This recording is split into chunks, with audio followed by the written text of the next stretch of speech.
मेरे और एक वीडियो में आपका बहुत बहुत स्वागत है। फ्रेंड्स, ये है अर्टिगा की चाबी। कस्टमर मेरे शॉप पे लेके आया। इसका कहना है कि ये चाबी डालते ही चाबी की लाइट जो है ब्लिंक होने लगती है। मैंने चाबी खोल के देखा तो इसमें चिप ही नहीं है। इसमें ID46 चिप रहता है। चिप कहीं गिर गया है, इसके कारण चाबी ब्लिंक करने लगी है। तो हम इसमें अभी चिप डाल देते हैं और प्रोग्राम कर देते हैं गाड़ी के पास जाके। ये मेरे पास ID46 चिप्स है, इनको जनरेट करके रखा है। चिप को मॉडल वाइज जनरेट करना पड़ता है। ये अर्टिगा 2014 की मॉडल है और ये चिप्स 2012 के बाद में जो मॉडल आए हैं मारुति के, स्विफ्ट, अर्टिगा, बालेनो, उनमें चल जाएगा। तो ये चिप डालते हैं और गाड़ी के पास जाते हैं। और यहाँ गाड़ी के पास मैं आ गया हूँ, कस्टमर के घर के पास। तो चाबी डालते हैं इग्निशन स्विच में और यहाँ क्लस्टर में आप देखो चाबी की लाइट जो है ब्लिंक करने लगी है।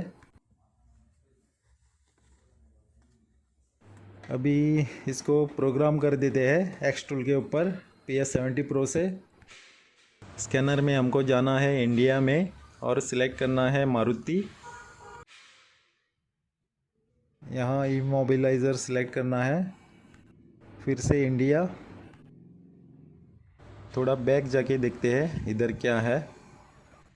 पिन कैलकुलेटर है, ये तो पिन जनरेट करने के लिए काम आता है, इसमें नहीं जाएंगे हम। और फिर से इमोबिलाइज़र बाय टाइप 4 में देखते हैं पहला।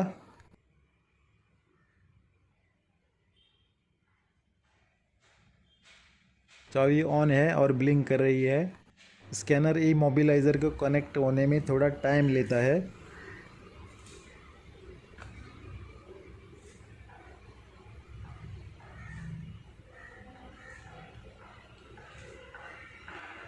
तो यहाँ फेल्ड करके आ रहा है, फेल टू कनेक्ट।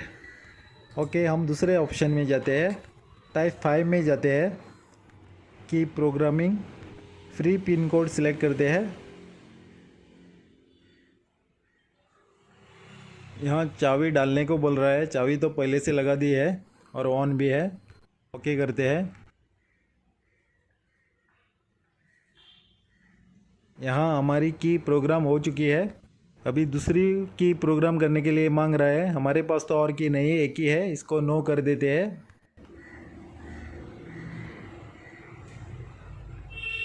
चाबी प्रोग्रामिंग कंप्लीट हो गया, एक ही की प्रोग्राम कर दिया है हमने। तो क्लस्टर में अभी देखो चाबी मैं ऑफ़ करके एक बार ऑन कर देता हूँ। तो अभी देखो क्लस्टर में चाबी ब्लिंक करना बंद कर दी। इसका मतलब हमारी चाबी प्रोग्राम हो गई सक्सेसफुली। स्टार्ट करके देखते हैं गाड़ी को और यहाँ गाड़ी स्टार्ट हो गई। यहाँ से बाहर निकलते हैं अभी, बैक और भी बैक। और यहाँ डायग्नोस्टिक में स्कैन करके देखते हैं और कोई फॉल्ट कोड तो नहीं है।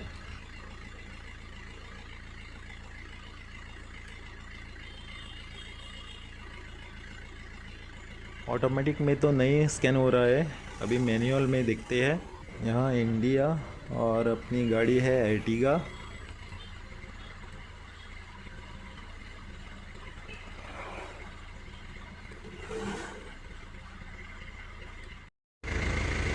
यहाँ स्कैन हो गया और मॉडल्स भी दिखा रहा है, कौन कौन सी मॉडल है।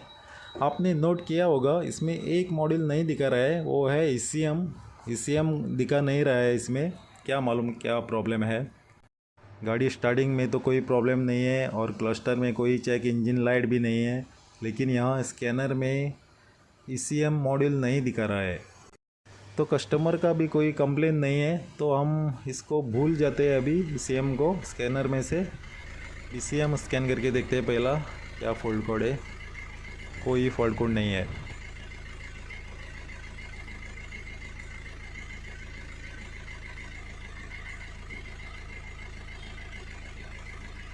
ABS मॉड्यूल में देखते हैं क्या फॉल्ट कोड है। 3 फॉल्ट कोड है, वो भी हिस्ट्री में है, बैटरी के कारण पड़ गए होंगे। इसको हम अभी डिलीट कर देते हैं। अभी कोई फॉल्ट कोड नहीं है। यहाँ मैं फिर से एक बार ऑटोमेटिक सब मॉड्यूल स्कैन करके देखूँगा। तो आपने देखा होगा यहाँ भी ECM नहीं दिखा रहा है और किसी भी मॉड्यूल में कोई तरह का फॉल्ट कोड नहीं है। और यहाँ क्लस्टर में देखो कोई माल फंक्शन की लाइट नहीं है किसी तरह की। गाड़ी को एक बार बंद करके फिर से चालू करके देखते हैं।